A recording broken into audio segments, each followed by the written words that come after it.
పరీక్షలు వస్తున్నాయంటేనే విద్యార్థుల్లో ఒక వణుకు మొదలవుతుంది. ఎందుకు మొదలవుతుంది ఏంటి అసలు? ఇటు ప్రభుత్వ ప్రైవేట్ అనేటువంటి తేడా లేదు. ఒక దశలో మానసికంగా క్షోభను అనుభవిస్తారు, ఆత్మహత్య దానికా పోతుంది. అనేక మంది కార్పొరేట్ కళాశాలలో ఇట్లాంటి దురాఘాతాలకు పాల్పడుతున్నటువంటి పరిస్థితి ఉంది. ఇది ప్రభుత్వ ప్రైవేట్ అనే తేడా లేదు. ప్రస్తుతం మనం కొంతమంది విద్యార్థులు, ఫస్ట్ ఇయర్ విద్యార్థులు ఉన్నారు, అలాగే ఫ్యాకల్టీ మెంబర్స్, ప్రిన్సిపల్ అభిప్రాయాన్ని కూడా తెలుసుకుందాం. ఎట్లా చదువుతున్నావు? నీ పేరేంటి బాబు? ఏం చదువుతున్నావు? ఎట్లా చదువుతున్నావు? నా పేరు డి రాకేష్ అండి. నేను సిరిసిల్ల, నా నేటివ్ విలేజ్. నేను ఇక్కడ హాస్టల్లో ఉంటాను. ఇక్కడ నాకు అందరు టీచర్లు చాలా ఎక్స్పీరియన్స్ టీచర్స్, ఓ 10-15 ఇయర్స్ ఎక్స్పీరియన్స్ తోటి చెప్తున్నారు. మంచిగానే చెప్తున్నారు, మాకు అర్థమయ్యేటట్టు చెప్తున్నారు.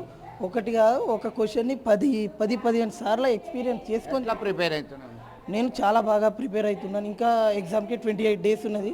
ఒక 6 సబ్జెక్ట్స్ కదా, 28/6 చేసుకొని ఒక్క సబ్జెక్ట్కి మినిమం 6 4 24, 6 6 36 కదా.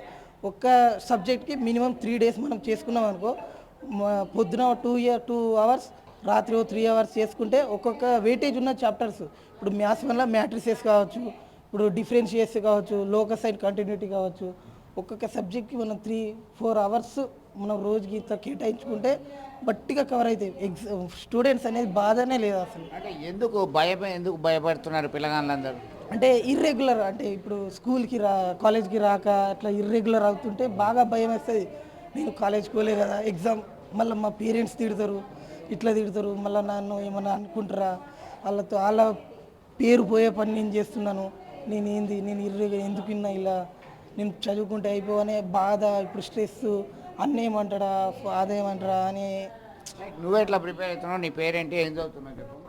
సార్ నా పేరు శ్యామ్, మాది కొత్తపల్లి, ఇక్కడ రేకుతి దగ్గర. సార్ ఎగ్జామ్స్ వస్తున్నాయి, 28 డేస్ ఉంది, ఇంకో అటు 1 మంత్ కూడా లేదు. భయపడుతున్నారు పిల్లగాళ్ళు ఎగ్జామ్స్ అంటే?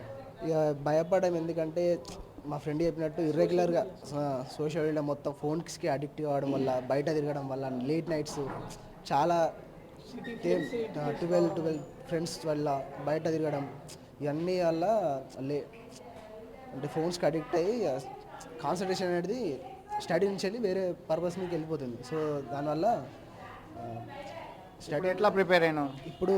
ఓకే, బాగానే ప్రిపేర్ అవుతున్నాం. నీ పేరేంటి? నా పేరు శివం, నేను ఇక్కడ బావుపేట్, ఆసిఫ్ నగర్. ఓకే, ఎట్లా ప్రిపేర్ అవుతున్నావు? నేను మంచిగానే అంటే భయం ఎందుకు ఉంటుంది పిల్లగాళ్ళకి?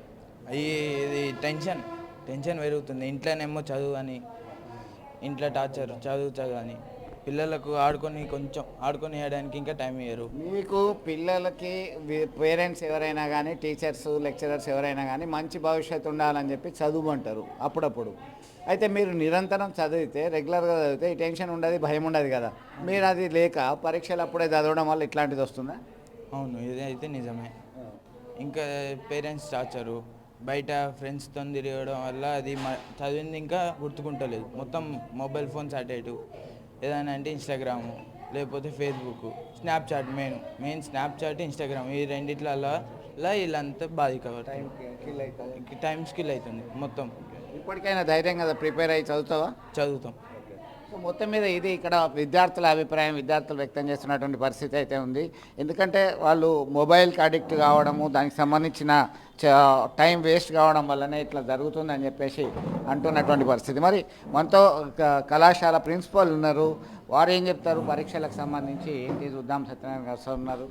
సార్ చెప్పండి, ఎట్లా చూడొచ్చు విద్యార్థులకు సంబంధించి ఇటు కార్పొరేట్ సెక్టారు, ప్రైవేట్, పబ్లిక్ అనేది తేడా లేకుండా జూనియర్ కళాశాల విద్యార్థులు చాలా అఘాయిత్యాలకు పాల్పడతారు. కంపారిటివ్లీ డిగ్రీ, హైయర్ ఎడ్యుకేషన్ పిల్లలతో చూస్తే ఇంటర్మీడియట్ అనేది చాలా కీలకం, ఎగ్జామ్స్ దగ్గరకు వస్తుంది. మీరు ఏం సజెషన్ ఇస్తారు? ముఖ్యంగా విద్యార్థులు ముందు భయభ్రాంతులకు గురవద్దు, ఆందోళనకు గురి కాకుండా క్లాసెస్ రెగ్యులర్గా వింటూ ముందు నుంచి ఏదో చాలామంది విద్యార్థులు ఏం చేస్తారంటే ఎగ్జామినేషన్ టైంలో హడావిడిగా చదువుతూ భయభ్రాంతులకు గురై ఇబ్బంది పడతారు. అట్లాంటిది కాకుండా జూన్లో కాలేజ్ స్టార్ట్ అయినప్పటి నుంచి కాలేజ్కి రెగ్యులర్గా వస్తూ లెక్చరర్స్ చెప్పినటువంటి లెసన్స్ వింటూ డౌట్స్ క్లారిఫై చేసుకొని ముందు నుంచి ప్రిపేర్ అవుతున్నట్లయితే ఇట్లాంటి సమస్య నుంచి బయటపడవచ్చు. ఒకటి. ఇంకొకటి, కాలేజీకి రెగ్యులర్గా రాకపోవడము, క్లాసెస్ వినకపోవడము, తీరా ఎగ్జామినేషన్ సమయంలో ఆందోళనకు గురవుతూ విద్యార్థులు ఎగ్జామ్స్ సరిగా రాయలేక ఒత్తిడికి లోనవుతున్నారు. ఈ ఒత్తిడిలో క్షణికావేశాలతో నిర్ణయం తీసుకుని కొద్దిమంది ప్రాణాలు కోల్పోవడం చాలా బాధాకరం. ఇటువంటిది జరగకుండా ఉండాలంటే అసలు మీరు కష్టపడి చదివినట్లయితే ఇది పాస్ అవ్వడం చాలా సులభం.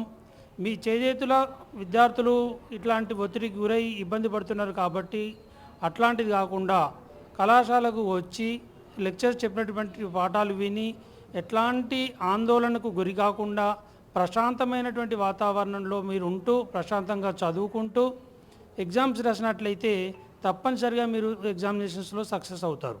మీరు పిల్లల్ని మోటివేట్ చేస్తున్నారా? పరీక్షలు అంటే అసలు రెగ్యులర్ ప్రాసెస్, కంటిన్యూస్ ప్రాసెస్ అనేటువంటి సైకాలజికల్ ఫీలింగ్ ద్వారా వాళ్ళు ఇబ్బంది పడతారు.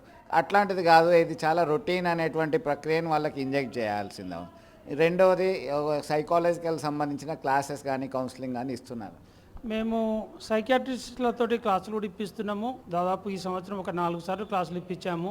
ఈ భయం పోగొట్టడానికి ఎవ్రీ మంత్ స్లిప్ టెస్ట్లు అంటూ పెట్టుకుంటూ ఒక 2-3 మంత్స్కి ఒకసారి మామూలుగా యూనిట్ టెస్ట్ల లాగా 4 యూనిట్ టెస్టులు పెడుతున్నాము. హాఫ్ ఇయర్లీ ఎగ్జామ్స్ పెట్టి నిన్న 29 వరకు కూడా మేము ప్రీ ఫైనల్ ఎగ్జామ్స్ కూడా కండక్ట్ చేస్తాం. యాన్యువల్ ఎగ్జామినేషన్స్కి సిద్ధం చేస్తూ ఆ భయం పోగొట్టడానికి యాన్యువల్ ఎగ్జామినేషన్ ఏ విధంగా ఉంటుంది అదే మాదిరిగా ప్రీ ఫైనల్ ఎగ్జామ్స్ పెట్టి వాళ్ళ భయాన్ని వీలైనంత వరకు పోగొట్టేటువంటి ప్రయత్నం చేస్తున్నాం. సైకియాట్రిస్టులతోనే కాకుండా మేము కూడా మీటింగ్ పెట్టుకుంటూ క్లాసులలో లెక్చర్స్ చెప్తూ ఒకవేళ మీరు ఏదైనా అనివార్య పరిస్థితుల వల్ల ఫెయిల్ అయినట్లయితే మళ్ళీ మీకు అడ్వాన్స్ సప్లిమెంటరీ ఉంది కాబట్టి ఎట్లాంటి భయపడొద్దు అనేటువంటి వాతావరణాన్ని వాళ్ళకి చెప్తూ కల్పిస్తున్నాం ఆ రకంగా. సో మొత్తం మీద పిల్లలకు పరీక్షలంటే భయం లేదు, ఇది ఒక రొటీన్ కార్యక్రమం మాత్రమే అని చెప్తున్నటువంటి పరిస్థితి. సైకియాట్రిస్ట్ని పిలుస్తున్నారు, కౌన్సిలింగ్ ఇస్తున్నారు. ఎవరైతే పూర్ ఉన్నారో వాళ్ళకి రెగ్యులర్గా కాన్సన్ట్రేట్ చేస్తున్నారు. అయినప్పటికీ కూడా కొంతమంది పిల్లలు మానసికంగా ఒత్తిడికి లోనవుతున్నారు, ఫోన్కి అడిక్ట్ అవుతున్నారు. పరీక్షలు అనేది జీవితంలో ఒక పార్ట్ మాత్రమే, ఒక భాగం మాత్రమే. పరీక్షలే జీవితం కాదు. అయితే క్రమశిక్షణతో ఎవరైతే తమ లక్ష్యాన్ని నిర్దేశించుకొని ముందుకెళ్తారో వారు ఖచ్చితంగా సక్సెస్ సాధిస్తారు. చిన్న చిన్న విషయాలకి ఆవేశపడి అంతర్మదనంపో మానసికంగా ఇబ్బంది పడొద్దు అని చెప్పి మనము కోరుకుందాం. పరీక్షలు అందరూ సరిగా రాస్తే, ప్లాన్ ప్రకారం వెళ్తే అందరూ విజయం సాధించే అవకాశాలు ఉన్నాయి. వీడియో జర్నలిస్ట్ సుమంత్తో కలిసి చంద్రశేఖర్, RTV, కరీంనగర్ నుండి.